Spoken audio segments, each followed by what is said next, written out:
If you struggle constantly comparing yourself to others like I do, maybe you can relate with this.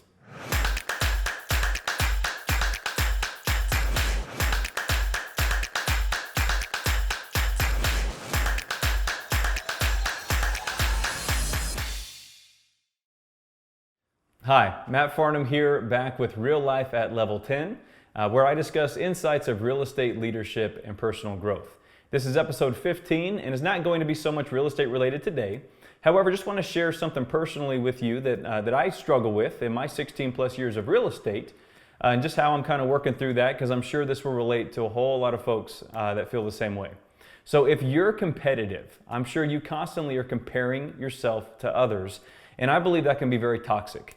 You're probably constantly looking at what other people do, what they're achieving, new projects they're trying out, and seeing how do you measure up to them or to your competition. And I think that's very dangerous.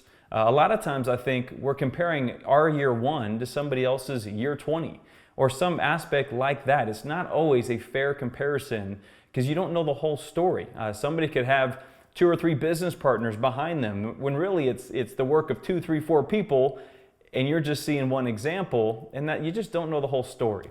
I think social media, for me, is the biggest and most obvious example for this. In my business, I'm constantly on social media. I have to have a presence there to network with clients and build my business. Of course, I'm sure a lot of you watching this or listening to this, have the same type of business where it's very applicable. But it can be very toxic at times, and you have to be careful with it. And let me explain what I mean.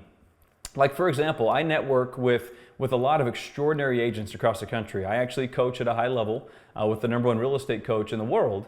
And because of that, I get to network with some pretty extraordinary individuals. And 99% of that is very valuable and very healthy. However, sometimes I find myself looking at all these shiny things that these amazing agents and brokers are doing across the country, and you find yourself discouraged and beating yourself up, feeling that you should be doing all those amazing things.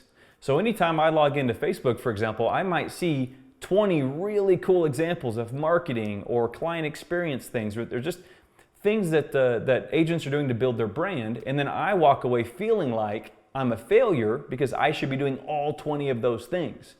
But again, it's dangerous. The real story is that might be the only cool thing that agent or business person did this entire month or maybe this entire year. But you're looking at all these examples at once, and you feel like you should be the weight of the world is on your shoulders. So I've just learned I have to be very careful with that, and I have to monitor and kind of check myself when it comes to looking at these other things and just really try and filter. Of course, there's great ideas, but I just have to be careful with that. I think that's also very relatable to family life.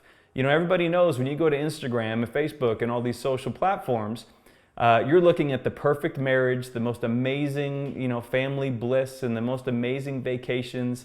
And yes, that's probably a great aspect of their life that week or that month, but we all know that's not reality. We're not seeing the fights that happened the night before, the screaming kid on the way to church that morning and things like that. So I think it's just the same in business. We just have to be very careful with that. And one more thing related to social media. Now, this might sound a bit extreme. I'm just going to share with you what I've kind of walked through personally. But I've learned that there are certain people, and there's nothing wrong with these people. They might be incredible business people or great fathers or great husbands, but for whatever reason, there's just certain people in my life, when I see their social media, it causes me discouragement. Not because they're doing anything wrong. They could be an amazing individual, but for whatever reason, it creates, jealousy in my heart or in my mind, or just makes me feel like I'm not measuring up, and it's not healthy. And you know what? This might sound dramatic, but maybe you, like me, need to block people like that from your social media.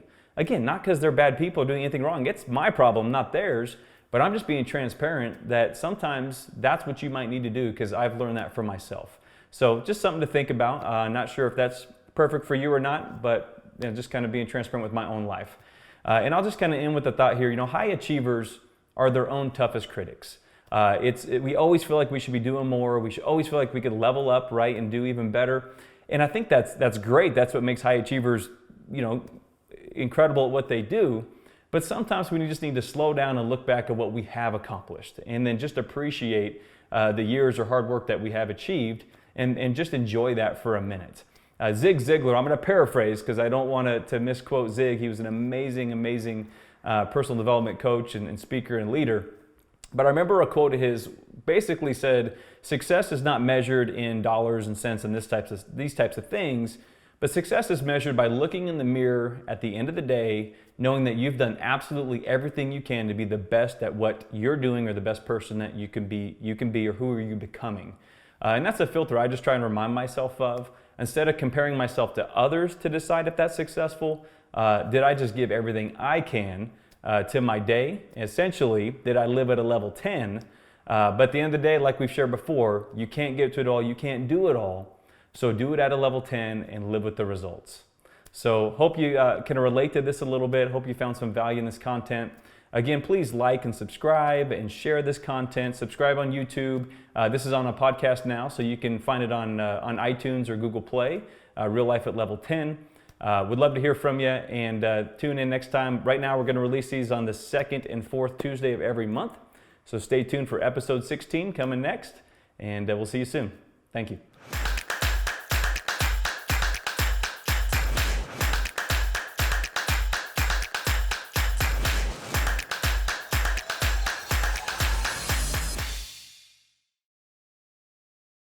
This week's episode was filmed at our Team Farnham listing at 3155 Via Como Drive. It's a city loft listing here in Henderson. For more information on this home, visit the website on the screen below, or for your private showing, call us today.